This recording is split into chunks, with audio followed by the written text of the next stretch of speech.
लेखक अपने बचपन को याद करते हुए कहता है कि बचपन में वो और उसका भाई हलदर सुबह सुबह बासी खाना खा के मौलवी साहब के यहाँ स्कूल में पढ़ने जाया करते थे। मौलवी साहब के यहाँ कोई अटेंडेंस का रजिस्टर तो था नहीं, तो वो इस बात का फ़ायदा उठाते थे और स्कूल ना जाके अपने मनोरंजन का समय व्यतीत करते थे अलग अलग जगहों पर।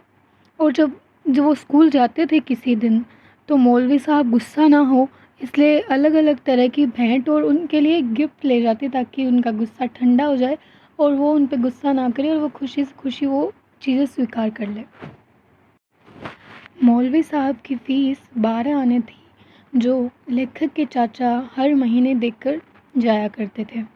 एक बार वो और उसका भाई तालाब पे मुँह धो रहे थे, तभी उसके भाई हलदर ने उसे एक मुट्ठी में से एक चीज़ दिखाई, जिसे देख के उसने पूछा कि ये चीज़ तुम्हारे पास कहाँ से आई? और वो चीज़ थी 1 रुपया। उस समय 1 रुपया की कीमत बहुत ज़्यादा होती थी। तो वो रुपया के बारे में जब उसने पूछा, तो उसे हलदर ने कहा कि मैंने ये शेल्फ पे से चुरा लिया है।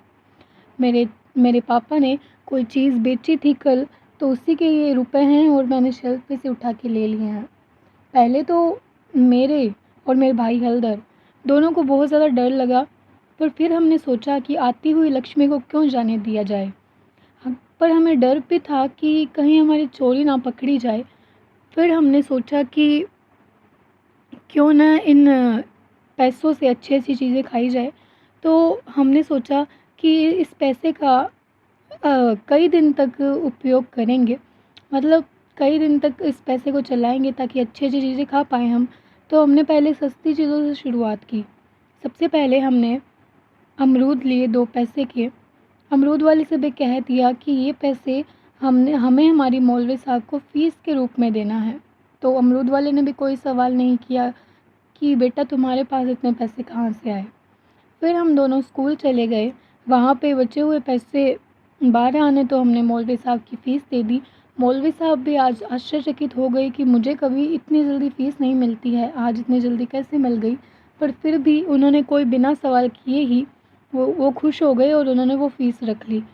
फिर हमने सोचा कि बाकी बचे हुए पैसों का क्या किया जाए। तो फिर हमें पता चला कि तालाब के पास एक मेला लगा है, परंतु मौलवी साहब ने कहा कि तालाब के पास मेले में जाने के लिए छुट्टी उसी को मिलेगी, जो मैंने जो भी पढ़ाया था वो मुझे वापस सुना दे। तो मैंने तो सुना दिया मौलवी साहब को, पर मौलवी साहब ने हलदर को पकड़ लिया क्योंकि उनको कुछ नहीं आता था। फिर मैंने कई देर तक उनका इंतज़ार किया। फिर मैंने सोचा कि कुछ न कुछ तो इन पैसों का खा ही लिया जाए। मेरे हलदर भैया के पैसों को मैं उनका हिस्सा मैं बाकी बचा हुआ रख देता हूँ, उनके हिस्से को मैं खर्च नहीं करता हूँ। फिर मु फिर जब कई देर हो गई तो मुझे लगा मेरे भाई क्यों नहीं आए।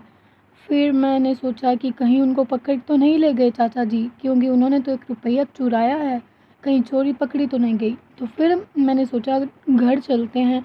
घर जाते समय मैंने सोचा कि मुझे स्कूल होके जाना चाहिए।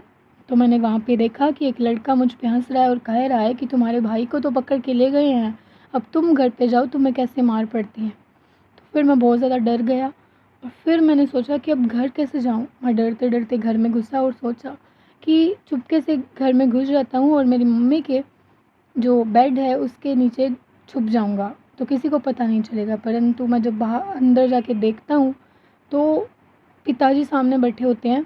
वो कोई एक प्रकार की दवाई पीते हैं। वो इतनी कड़वी लगती है मुझे, परंतु फिर भी वो कई मज़े से पी लेते हैं और साथ में उनके कई 2 रोगी भी होते हैं। और उन्होंने मुझे चीख के पूछा कि आज इतनी देर कहाँ थे? तो फिर मैं इतनी ज़ोर से रोने लग गया कि उन्होंने मुझे फिर कुछ कहा ही नहीं।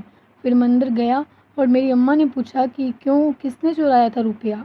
तो मैंने भी कह दिया कि मेरे भाई ने चुराया था।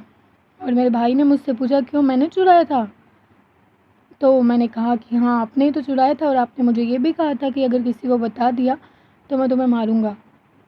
तो फिर मेरी अम्मा जो है मुझ पे बहुत विश्वास करती थी, पिघल गई और मुझको एकदम प्यार करने लगी और मेरी जो चाची थी उसने हलदर को और ज़्यादा डाँटा और अंदर ले गई। फिर मैंने मेरी माँ को और ज़्यादा थोड़ा झूठ बोला ताकि वो मुझ पे गुस्सा ना करे और फिर वो मेरी बातों में आ गई और मुझे अपनी गोद में सुला लिया। फिर मैं धीरे-धीरे उठा और मेरे भाई के पास गया तो उन्होंने मुझे कुछ नहीं कहा, बस हम दोनों चना खाने लग गए।